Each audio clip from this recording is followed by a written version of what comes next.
Time went by, and great-grandpa Jacob's family grew, and it grew and grew and grew. And as generations grew up and passed on, so did Pharaoh's. As time passed, a Pharaoh took the throne that did not know Jacob's family. He did not know that Joseph had saved the country. He didn't believe in the God that we believe in or that the Israelites believe in, and he did not trust God either. The Egyptian leaders began to be jealous of the land and all the things that the Israelites had. They began to fear that they would lose power, and when they lost power in that time, it meant that their family was killed, and so it was really serious if you lost power. So they were very nervous that the Israelites would become in control. Pharaoh didn't trust the Israelites, and so he came up with a plan so that he could stay in control. He decided that the best way to control them would be to make them slaves. Have you ever seen the pyramids? That's what the slaves of Israel were used for. They built the pyramids for Pharaoh. Pharaoh made the Israelites work really, really hard, but that doesn't mean that God's plan wasn't still in control. God still had a plan for Israel, and he was still making them stronger. Because he was continuing to make them stronger, Pharaoh decided that he needed a new plan because his old plan wasn't working. And so he came up with the plan to kill all the Israelite baby boys. He told the nurses who were helping with delivering babies to kill the baby boys. But they trusted God and not Pharaoh, and so they decided to obey God and disobey Pharaoh. So Pharaoh became really mad because his second plan wasn't working either. So he thought of a better idea, and this is was the worst of all. He decided that he would tell everyone to throw the Egyptian baby boys into the Nile River. The Nile River is a huge river. It's one of the largest in the world. It has animals in it and fish that can be really dangerous to people too. But God kept his promises. All the time Pharaoh was making these laws, the Israelites were following different laws. They were following God's laws. When Pharaoh said that the Israelite nurses needed to kill the boy babies, the nurses protected the babies instead. God blessed the Hebrew nurses with children. There was a man and a wife whose great-great-great-grandfather was Levi, one of Joseph's brothers. They had a baby boy named Moses. Although the Bible doesn't say it, we can assume that most Hebrew parents wanted to protect their babies and make sure they were safe. That's what this couple decided to do. They were able to keep their baby a secret for 3 months, but at 3 months old, Moses started to cry a lot, and so his mother became fearful that she wouldn't be able to protect him anymore and he would be killed. What Moses' mother decided to do seems scary to a lot of us, but she trusted God, and this reminds me of a verse in Psalm 56:3. When I am afraid, I will put my trust in you.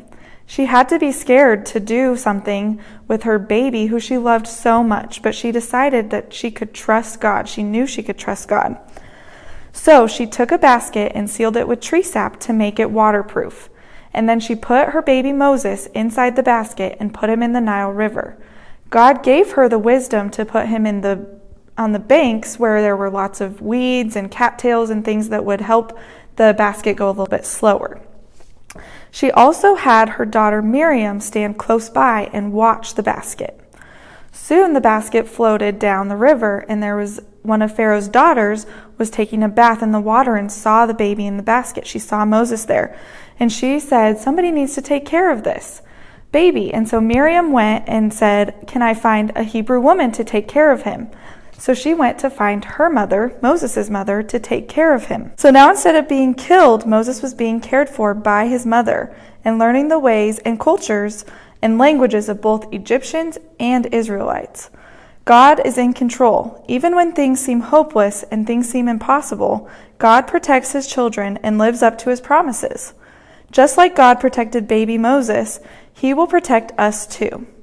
Now, he doesn't promise that it's going to be easy. Do you think it was easy for Moses to be in that basket, or for his mother to put him in the basket, or even for his sister Miriam to watch as he floated down the river? Do you think that was dangerous? It probably was. But still, God protected Moses, and he'll protect you and me when we're going through hard times. In these times, we always need to follow God's way. This week's memory verse is perfect for what we just went over with Moses. It is found in 1 Peter 5:7. Casting all your anxieties on him because he cares for you. Moses' mom probably had to cast her anxieties to God, knowing that he cares for her and he would take care of her and her son. So we're going to come up with some motions for this.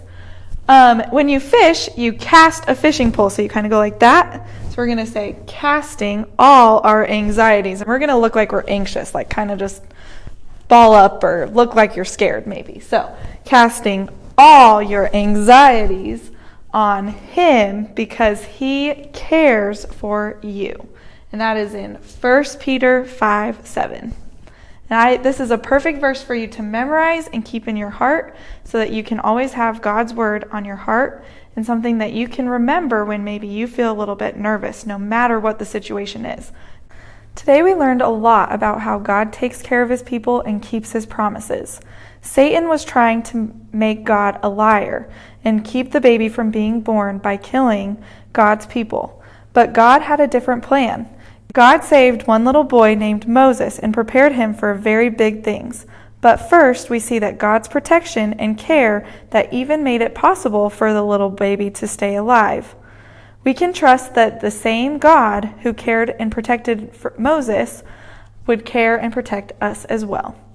We learned that God delivers on his promises to us, and that we can trust God to keep his promises and do what he says he will do. God's way is often hard to follow, but it's always the right thing to do to follow God's way, even when it's hard. We also learned that God protects his children, and we are his children, so we can know that God will protect us. And here are your questions for the week to answer. Make sure to send them to Jordan. For the 3 to 5-year-olds, your question is, who was the baby boy that lived and how did he survive? If you're in kindergarten through 4th grade, your question is, what did Pharaoh do to try and stop the Israelites from growing as a nation? And if you're in 5th or 6th grade, your question is, why was Pharaoh afraid of the Israelites?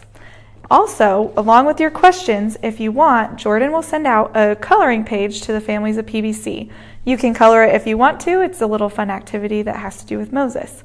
I'm so excited to see you guys next week. Have a great week, PBC kids.